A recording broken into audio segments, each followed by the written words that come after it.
रात के 10 बज चुके हैं। लगातार बारिश हो रही है। शाम से ही बारिश शुरू हुई थी और रुकने का नाम ही नहीं ले रही। इसी बारिश के बीच रघुवीर को घर लौटना पड़ रहा है।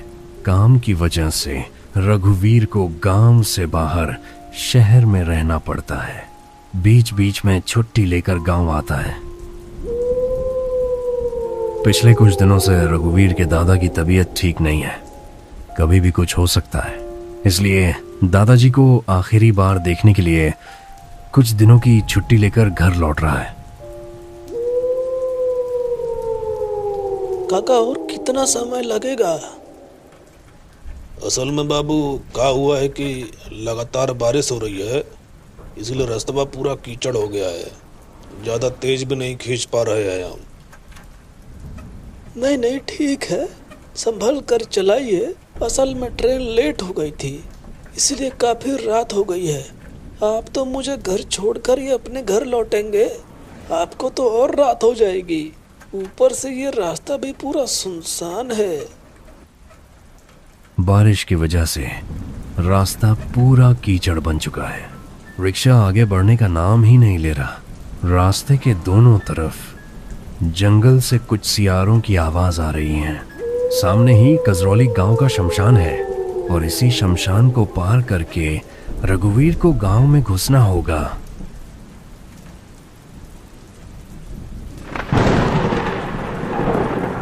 अरे बाप रे! जोरदार आवाज के साथ चारों तरफ रोशनी फैल गई। सड़क के किनारे एक ताड़ के पेड़ पर बिजली गिरी। इतनी तेज आवाज हुई कि कान सुन्न हो गए। साथ ही आग धधक कर जल उठी। रघुवीर और रिक्शे वाले काका की आंखें उस रोशनी से झुलस सी गईं। वो लंबा पेड़ धड़ाम से गिरकर सीधे सड़क पर गिर पड़ा। ऐसे गिरा जैसे वो नहीं चाहता हो कि रिक्शा आगे जाए। पूरा रास्ता बंद हो गया। काका ने जोर से ब्रेक लगा दी। रघुवीर के शरीर में एक अजीब सी झंझनाहट दौड़ गई। जिंदगी में पहली बार कुछ ऐसा देखकर उसे बहुत डर लग रहा था।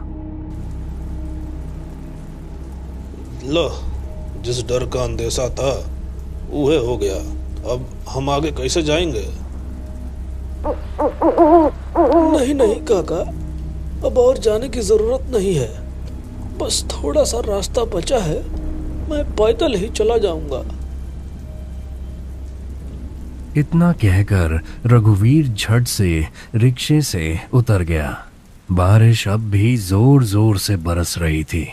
रघुवीर किराया देकर आगे बढ़ने ही वाला था कि पीछे से रिक्शे वाले काका ने आवाज दी। बड़े बाबू, हम आपको घर तक तो नहीं छोड़ पाए। ये लीजिए, ये छाता रखिए अपने पास। सर पर छाता डालकर घर जाइए। रास्ते में बारिश में भीगेंगे ना तो तबीयत और ख़राब हो जाएगा। वैसे भी बहुत ज़्यादा ठंड है, ऊपर से ही बारिशवा अलग ही दिमाग ख़राब कर रहा है। लेकिन आप तो खुद भी भीग रहे हैं और मैं आपको ये छाता वापस कैसे करूंगा? अरे बड़का बाबू, असल में बात ये है ना, बारिशवा में भीगना हमारा आदत है। बस इस छाता को रखिए, जब आप दोबारा कभी स्टेशन आएंगे तब हमको दे दीजिएगा। और एक और बात, आगे ध्यान से जाइएगा, काहे कि अगवा शमशान भी है। कोई अगर पीछे से आवाज़ पुकारे ना तब ध्यान मत दीजिएगा। चुपचाप आप अपने घर की तरफ चलते बनिएगा। अरे ठीक है काका, मैं इतना भूत प्रेत में विश्वास नहीं करता हूँ। मेरी चिंता मत करिए, मैं ठीक से घर चला जाऊंगा। आप सावधानी से घर जाइए, आपको काफी देर हो रही है। उस आदमी की बातें बहुत ही अजीब और रहस्यमयी थीं। उसकी बातें सुनकर रघुवीर के मन में कहीं न कहीं एक अजीब सी बेचैनी होने लगी। वो एक गरीब आदमी था, रिक्शा चलाकर अपना घर चलाता था। फिर भी इंसानियत के नाते वो रघुवीर को अपनी छाता देना चाहता था। सुनिए, इसे रखिए, घर जाकर बच्चों के लिए कुछ ले जाना। चल चल शमशान के पास चल, फिर हम तुझे बताता हूँ।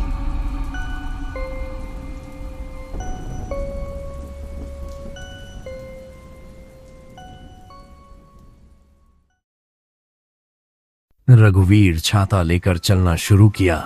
रात तो हो ही चुकी थी और अब और देर होने वाली थी। छाते पर बारिश की टप टप की आवाज और रघु की पैरों की आहट के अलावा इस वक्त रघुवीर के साथ कोई नहीं है। सामने ही कजरौली का श्मशान है। रघुवीर चुपचाप मन लगाकर आगे बढ़ता जा रहा है।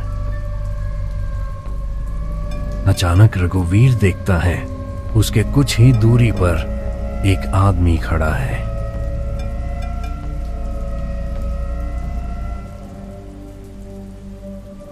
इस रात के समय यहाँ खड़े खड़े बारिश में क्यों भीग रहे हो? कौन हो तुम? ओए, सुन रहे हो कि नहीं? रघुवीर उस आदमी के पास आगे बढ़ता है, लेकिन तभी अचानक वो आदमी जैसे हवा में गायब हो गया।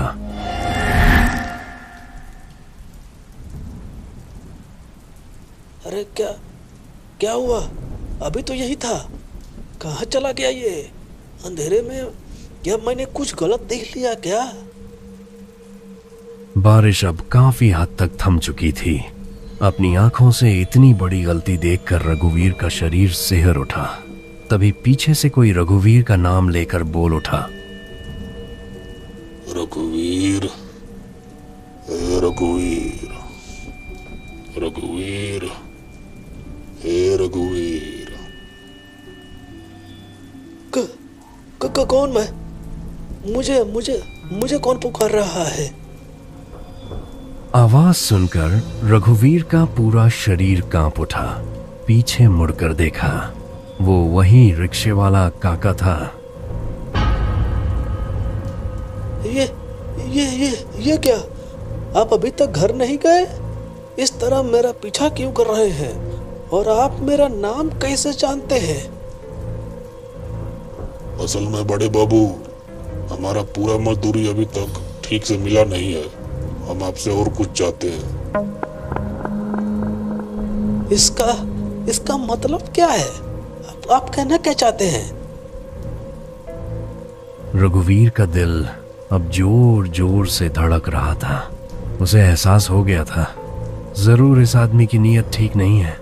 अब तक ये आदमी रघुवीर को बहुत भला सीधा साधा लग रहा था, लेकिन अब इसे देखकर रघुवीर के मन में डर बैठने लगा। अचानक उसकी आवाज भी अजीब सी बदल गई। आपकी आवाज को क्या हो गया? आप ऐसे क्यों बोल रहे हैं? हमारी आवाज को कुछ नहीं हुआ, हम ऐसे ही बात करते हैं। मतलब क्या है आपका? आप कहना क्या चाहते हैं? और क्या चाहूंगा? जो चाहूंगा क्या आप दे पाएंगे? आपका शरीरवा का ताजा ताजा खून चाहते हैं हम। देंगे। इतना कहते ही वो एक ही छलांग में रघुवीर के सामने आ गया। रिक्शे वाले की आंखें और चेहरा एकदम फीके पड़ गए। ऐसा लग रहा था जैसे उसने बहुत दिनों से कुछ खाया ही न हो। उसके शरीर की चमड़ी रघुवीर की आंखों के सामने सड़ गल कर गिरने लगी। रघुवीर अब समझ गया था कि ये कोई आम इंसान नहीं है, ये जरूर कोई प्रेत है। आ जाइए, हमारे पास आ जाइए। बहुत दिनों से कुछ खाया नहीं है। आज तक तुम्हारा खून पी के रहेंगे। आज हमारा भूख मिट के रहेगा।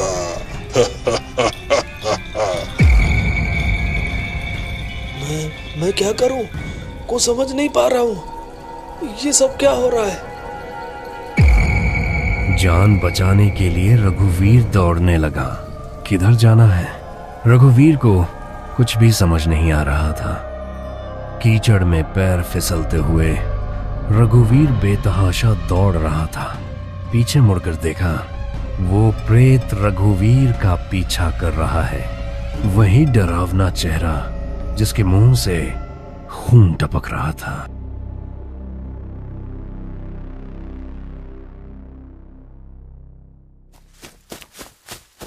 रघुवीर को लगा शायद अब वह बच नहीं पाएगा।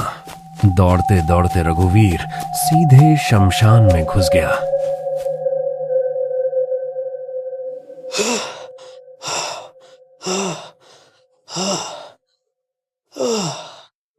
हे भगवान, बचा लो। मैं किस मुसीबत में फंस गया हूं।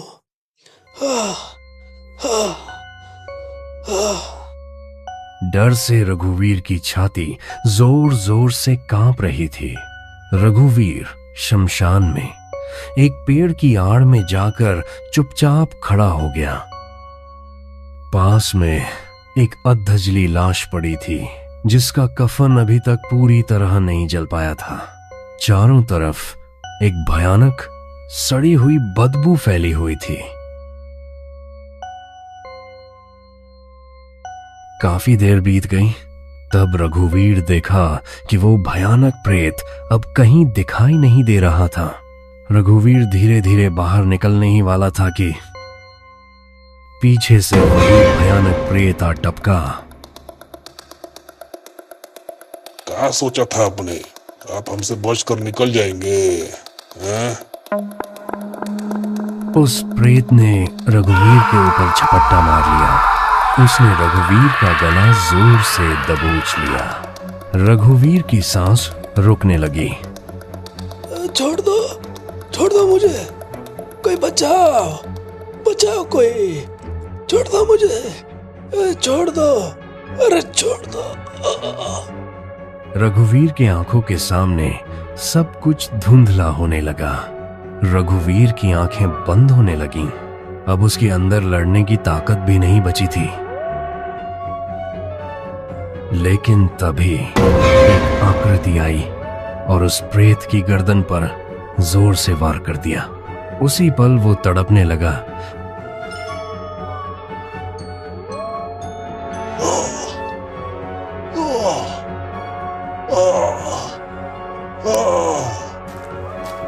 उनकी चीखों से पूरा माहौल कांप उठा।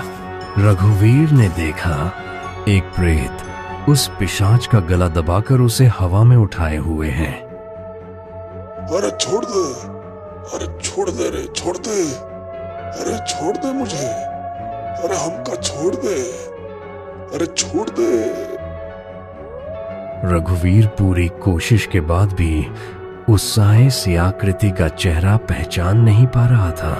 पूरा शरीर तो दिखाई दे रहा था, लेकिन चेहरा जमी हुई काली अंधेरा जैसा दिख रहा था। फिर भी रघुवीर साफ समझ गया वो उसका नुकसान नहीं करना चाहता। वो हाथ के इशारे से बार बार रघुवीर को भाग जाने को कह रहा था। घर लौट जाओ, वहां तुम्हारी बहुत जरूरत है।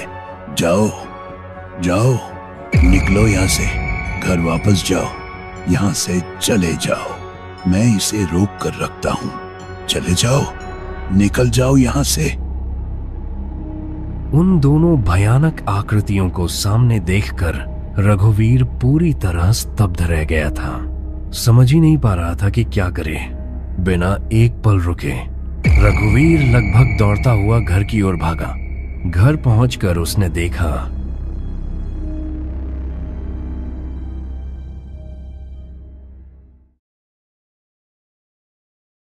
घर के चारों तरफ बहुत सारे लोग जमा थे। सामने एक चिता सजी हुई थी। दादी आंगन में बैठी थी, लगातार फूट फूट कर रो रही थी। और वहीं रघुवीर के दादा निश्चल पड़े हुए थे। रघुवीर को समझने में जरा भी देर नहीं लगी कि उसके दादू पहले से ही जान गए थे कि रघुवीर किसी खतरे में था। और शमशान में वहां रघुवीर के दादा ही थे जिन्होंने उस पिशाच के हाथों से रघुवीर की जान बचाई। रघुवीर का मन बहुत भारी हो गया। जिंदा रहते वो उन्हें एक घूंट पानी तक नहीं पिला पाया। अरे बाप रे, तू आ गया। तेरे दादू तो तभी से तुझे देखने के लिए बेचैन थे। बार बार कह रहे थे रघुवीर बहुत खतरे में है, रघुवीर बहुत खतरे में है। कहते कहते ही वो चल बसे।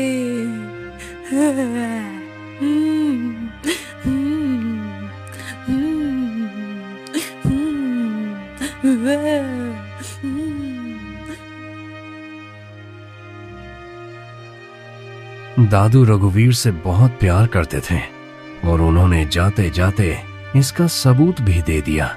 अचानक रघुवीर की नजर दूर एक आम के पेड़ पर पड़ी। उसने देखा अंधेरे में एक आकृति चमक रही थी। रघुवीर को समझने में देर नहीं लगी। वो और कोई नहीं बल्कि वो उसके दादू थे। रघुवीर समझ गया उसके दादू मरे नहीं हैं बल्कि हमेशा उसके साथ हैं।